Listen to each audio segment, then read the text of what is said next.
Chers amis, bonjour. Je suis vraiment heureux, content de vous retrouver aujourd'hui sur ma chaîne. Pour ceux qui ne me connaissent pas, je suis Bruno, coach professionnel certifié, préparateur mental et thérapeute. Pour cette première vidéo, je me suis demandé très longuement par où je devais commencer, parce qu'il y a tellement de sujets que je souhaite aborder avec vous que je ne sais pas trop comment démarrer. Je vous avoue aussi que je voulais simplement partager mes connaissances un peu en mode feeling, en fonction de mon ressenti ou de l'ambiance du moment. Mais j'avais peur quand même d'être influencé parce qu'en parcourant les réseaux sociaux, je remarque souvent que beaucoup de vidéos et de podcasts parlent des mêmes sujets au même moment. Il faut dire que l'algorithme de mon téléphone effectue son travail de la meilleure des façons en me montrant ce que j'aime, mais même dans les médias, je dirais traditionnels, je constate les mêmes thèmes qui reviennent souvent. Du coup, j'avais peur d'être influencé et c'est pour ça que je me suis posé cette question, est-ce que je dois moi aussi plonger dans ce flux ou vous proposer quelque chose de différent? Le but de ces vidéos, je dirais que c'est de vous aider à transformer vos défis en opportunités en vous donnant des outils et des stratégies qui peuvent être nécessaires pour naviguer dans votre parcours de vie. C'est pourquoi je veux vous offrir quelque chose de plus structuré, une série de vidéos par thématique, comme en formation, où je vais vous présenter différents concepts et outils. Vous pourrez d'ailleurs les intégrer dans votre quotidien, les expérimenter, regarder ce qui fonctionne pour vous. Et bien sûr, en contrepartie, j'attends vos retours en commentaire, ce qui me permettra par ailleurs d'améliorer les prochains contenus. Donc pour démarrer cette première série, je vous propose d'explorer notre cerveau. Ça me paraissait hyper important de démarrer par là, parce qu'avoir quelques notions sur son fonctionnement peut nous être très utile pour comprendre notre manière de penser et d'agir. Les récentes découvertes en neurosciences nous offrent une compréhension toujours plus fine de notre psyché et notre mécanisme de pensée. Évidemment, je ne suis pas un neuroscientifique, mais je suis quand même passionné par, je dirais, cette discipline. J'ai effectué des formations, j'ai lu des livres, j'ai suivi des conférences et je souhaite partager avec vous tout ce que j'ai pu apprendre et surtout de voir comment nous pouvons les appliquer dans notre quotidien. Aujourd'hui, vous l'avez compris, nous allons plonger dans le fascinant monde du cerveau en nous appuyant notamment sur les travaux de 3 psychologues et neuroscientifiques éminents, donc sont Mathieu Peziglione, Daniel Kahneman et Michael Gazzaniga. Nous verrons comment leurs découvertes peuvent transformer notre quotidien et améliorer notre performance en utilisant, pourquoi pas, la préparation mentale. Pour nous y aider, je vous proposerai également des liens avec la philosophie stoïcienne qui peut aussi nous rappeler ô combien nos illustres aînés n'étaient pas si loin de ces connaissances et qu'il est bien de s'en rappeler. Cette première vidéo est un peu longue, je vous l'avoue, mais il me semblait important de démarrer par 3 approches pour que vous puissiez bien comprendre l'intérêt du fonctionnement de notre cerveau. Alors je vous propose de vous installer confortablement, de vous détendre, car cette exploration est un long cheminement nécessaire pour votre bien-être. Alors relâchez tout et profitez de ce voyage dans les profondeurs de notre cerveau.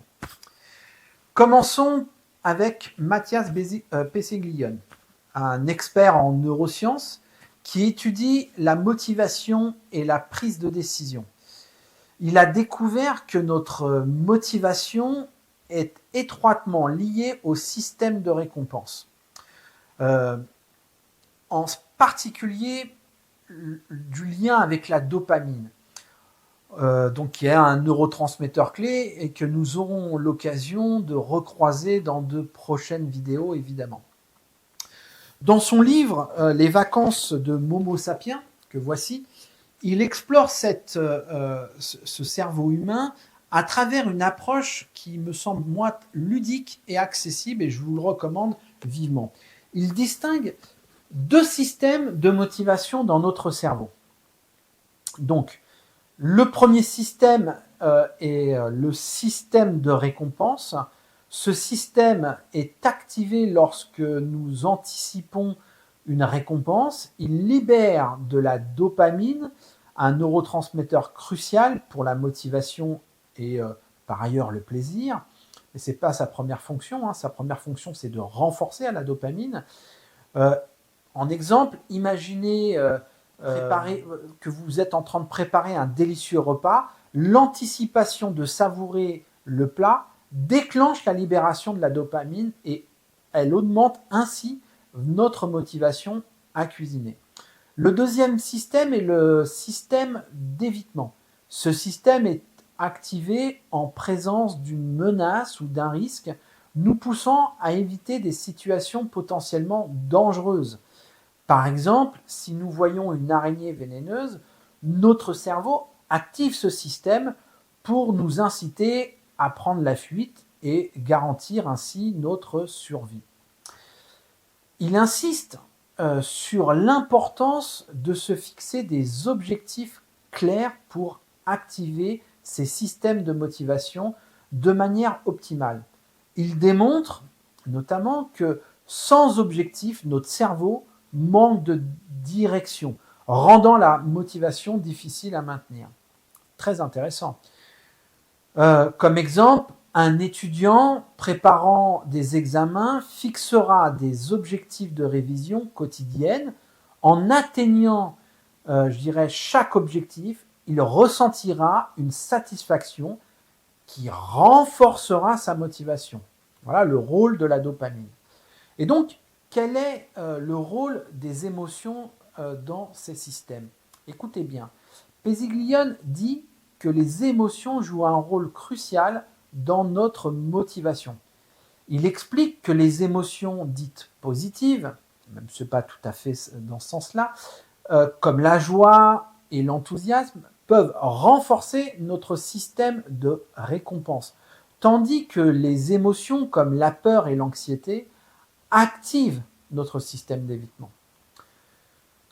Par exemple, en recevant des encouragements et des compliments de notre responsable, de notre patron pour un travail que nous aurions bien fait, on va ressentir de la joie qui augmentera notre motivation très certainement pour de futurs projets. Péziglione aborde également tous les biais cognitifs, ces distorsions de la pensée qui influencent nos décisions. Il explique comment certains biais peuvent soit renforcer notre motivation, soit la diminuer.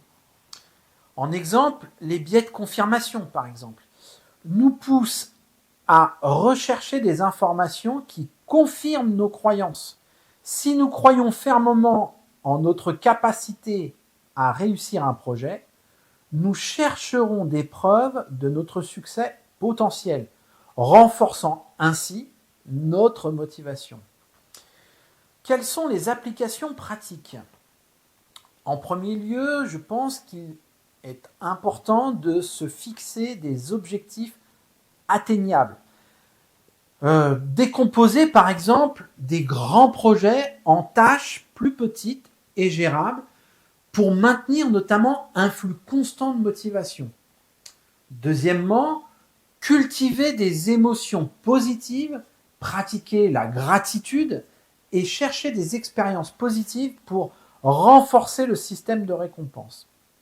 Et troisièmement, il est intéressant de reconnaître et gérer les biais cognitifs, être conscient des biais qui peuvent influencer négativement la motivation et apprendre à les contrecarrer. Il nous invite à voir notre cerveau comme un allié puissant dans notre quête de succès et de bien-être.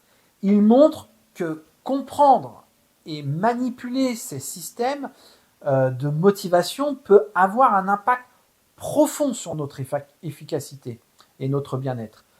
En combinant ces deux concepts avec une pratique régulière et consciente, on peut donc améliorer notre vie quotidienne de manière significative. C'est très important. Chez les stoïciens, Épictète nous dit « Il n'est pas d'épreuve qui ne soit en même temps une occasion. Pour grandir, il faut parfois surmonter des obstacles. » En d'autres termes, chaque petit progrès nourrit notre motivation et donc nous pousse à aller de l'avant.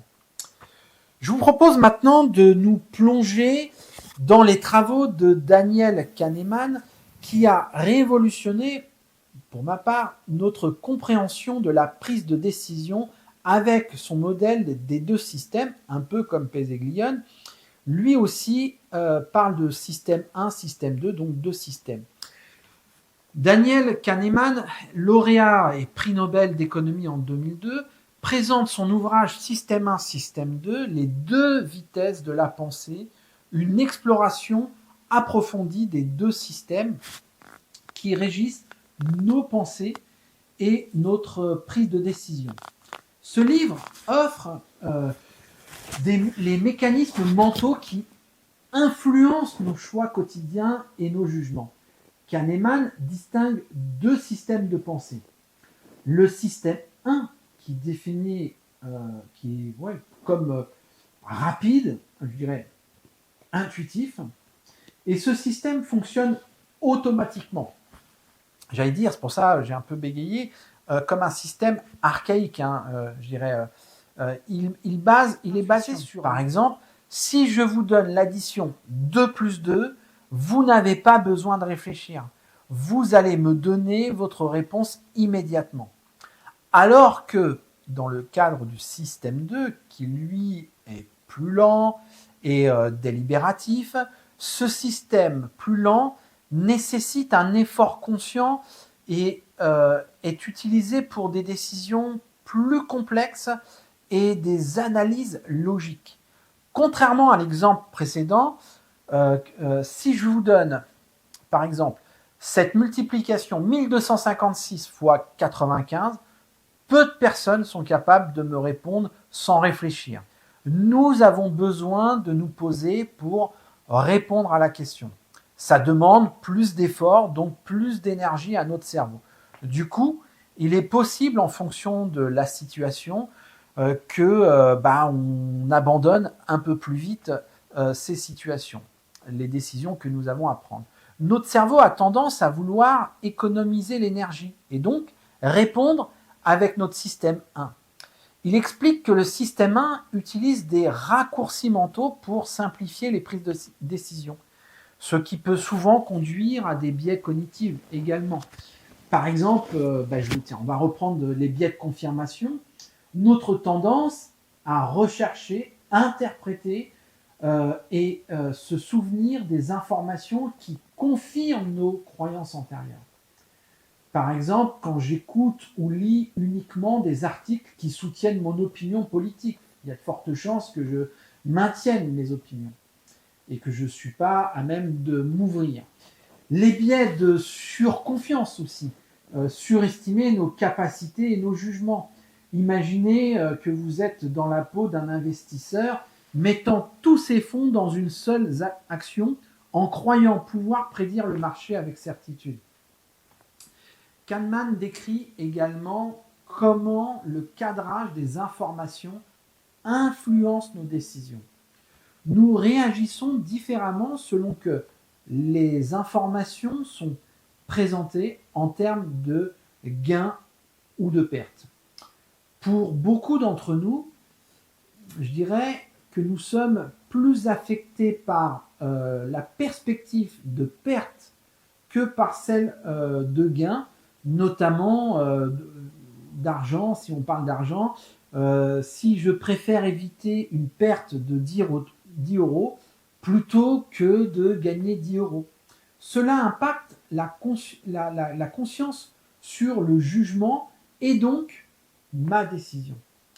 Il montre que même lorsque nous pensons utiliser le système 2, nos jugements sont souvent influencés par des intuitions du système 1. Donc c'est la superposition des deux systèmes. Dans les situations de stress ou de fatigue, nous sommes plus enclins à nous fier à nos intuitions rapides, ce qui paraît quand même logique. On a intérêt à répondre vite à une urgence. Nous pouvons mettre en place des moyens pour atténuer les effets négatifs des biais cognitifs, notamment de prendre le temps de réfléchir, encourager l'utilisation du système 2 quand c'est possible pour prendre des décisions importantes, de rechercher aussi des opinions contraires, contrer les biais de confirmation en s'exposant à des points de vue différents. Donc n'hésitez pas à confronter vos idées et vos projets, ce qui vous permettra de grandir et d'élargir le champ de vos possibles. Enfin, utiliser des checklists, ça peut aussi aider à structurer la prise de décision pour minimiser les erreurs intuitives, donc inversement. Ce livre véritablement nous éclaire sur les mécanismes complexes de notre esprit et nous offre des outils pour améliorer notre prise de décision.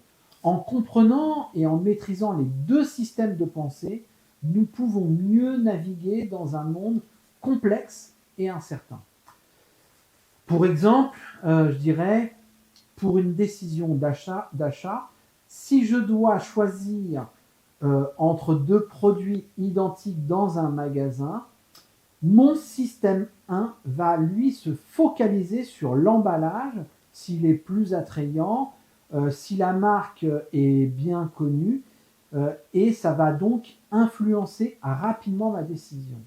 À l'inverse, mon système 2, lui, va comparer les caractéristiques techniques entre deux produits, lire les avis en ligne éventuellement, avant de prendre une décision éclairée. Pour enrichir l'approche de Kahneman, je vous propose cette citation stoïcienne qui me vient et qui peut être importante pour souligner l'importance de la maîtrise de soi et de la réflexion rationnelle.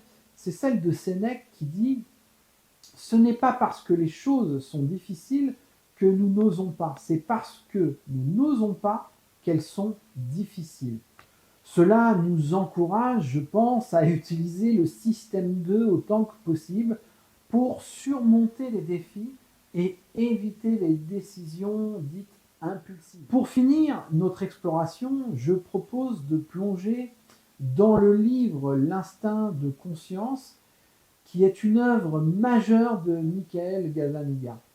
Je ne l'ai pas ici présent, mais Michael Gazzaniga, c'est un neuroscientifique de renom qui explore les fondements de la conscience humaine.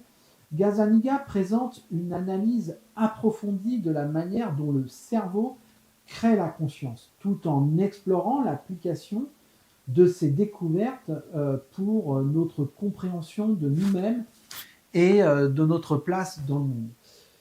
Il explique que la conscience n'est pas le produit d'une seule région du cerveau, mais il est le résultat d'interactions complexes entre différentes parties du cerveau. Il décrit le cerveau comme un ensemble de systèmes spécialisés, chacun contribuant à des aspects spécifiques de notre expérience consciente. Une grande partie du travail de Gazzaniga porte sur les différences entre les hémisphères gauche et droit du cerveau. À travers des études sur des patients, notamment ayant subi une callosotomie, par exemple, une séparation des hémisphères, il a découvert que chaque hémisphère a des fonctions distinctes mais complémentaires. L'hémisphère gauche, principalement responsable du langage, de la logique et de l'analyse, je dirais, Gazzaniga parle de l'interprète. Nous créons des récits, dit-il, cohérents pour donner un sens à nos actions et à nos expériences. L'hémisphère droit, qui gère plutôt la perception, je dirais tout ce qui est spatial, la reconnaissance des visages, la créativité, et donc tout ça participe aux émotions et à la perception globale de quelque chose. L'une des découvertes clés de Gazzaniga est l'existence de l'interprète dans l'hémisphère gauche. Gazzaniga souligne que la plupart des processus cérébraux se déroulent en dehors de notre conscience. Il dit qu'environ 98% de l'activité cérébrale est inconsciente, indiquant que notre conscience n'est qu'une petite partie de notre fonctionnement mental. Cette perspective remet en question la notion du libre arbitre, rien que ça, et de contrôle de la conscience, suggérant même que beaucoup de nos décisions sont influencées par des processus automatiques et inconscients. Je le redis, des processus automatiques et conscients. C'est donc la bonne nouvelle pour moi. Si nous mettons en place des automatismes, nous améliorons donc notre efficacité. Gazzaniga propose que, bien que notre conscience soit limitée, elle joue un rôle crucial dans la formation de notre identité et dans notre sens moral.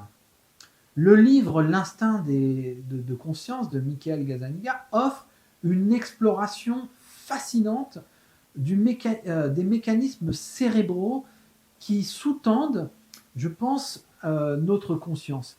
En dévoilant les interactions complexes entre les hémisphères et les processus inconscients, Gazzaniga nous invite à repenser notre compréhension de la conscience humaine, de la liberté et de la responsabilité.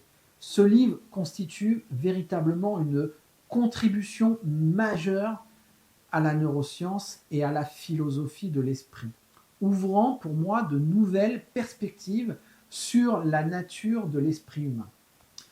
Concrètement, comment ça fonctionne, les concepts de Gazzaniga? Alors, imaginez-vous en conduisant votre voiture sur une route que vous avez l'habitude de prendre. La plupart de vos actions de conduite, donc changer de vitesse, freiner, tourner, sont générées par des processus inconscients. Vous n'êtes pleinement conscient que dans des situations nouvelles ou inattendues, par exemple de danger, ou si vous devez justifier une décision impulsive. Si vous achetez quelque chose de manière impulsive, vous êtes influencé par l'hémisphère droit. Et plus tard, votre hémisphère gauche, l'interprète, créera une justification logique pour cet achat comme jamais j'avais vraiment besoin de ça. D'accord ? Et pour finir, si je vis une même situation qu'une autre personne, il y a fort à parier que nous allons donner un récit différent de ce qu'il s'est passé. En fait, chaque personne utilise son propre interprète pour donner un sens à l'événement, ce qui peut conduire à des récits différents malgré une expérience identique et partagée. Pour enrichir la compréhension des travaux de Gazzaniga, je vous propose une citation également, plutôt de Marc Aurèle cette fois-ci. « Ce qui dépend de toi, c'est d'user de tes représentations mentales correctement. » Cela souligne pour moi l'importance de la réflexion consciente pour contrebalancer nos biais inconscients et les interprétations automatiques. Voilà quelques approches et concepts intéressants pour mieux comprendre le fonctionnement de notre cerveau. Dans mon quotidien, j'utilise ces concepts notamment pour mes accompagnements, pour la motivation et l'effort, concept cher à Pesiglione, En tant que coach, j'aide à trouver ce qui vous motive profondément et donc à activer vos circuits de récompense en fixant des objectifs clairs et cohérents et en célébrant chaque petite victoire. Vous pourrez donc augmenter votre niveau de dopamine et donc renforcer votre motivation à long terme. Pour la prise de décision optimisée, chère à Kahneman, j'accompagne mes clients pour équilibrer, je dirais, les deux systèmes, le système 1 et le système 2, en utilisant notamment des techniques de relaxation et de cohérence cardiaque pour réduire le stress et pour faire appel au système 2 pour donc des décisions importantes et éviter les biais cognitifs. Et pour l'équilibre entre logique et créativité, concept de Gazzaniga, en stimulant les deux hémisphères de votre cerveau, vous pouvez améliorer à la fois vos compétences analytiques et créatives, en alternant par exemple des exercices de pensée logique et des activités créatives comme le dessin ou la musique, la cuisine également et plein d'autres choses. Vous pouvez donc développer un esprit équilibré et résilient.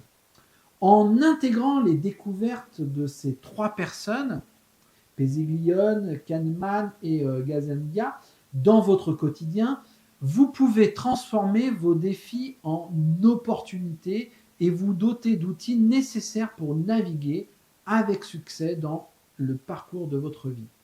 La sagesse stoïcienne nous guide également. Chaque obstacle est une chance de grandir. Chaque pensée influence notre réalité et chaque situation difficile peut être transformée en une occasion d'apprendre, l'adaptabilité.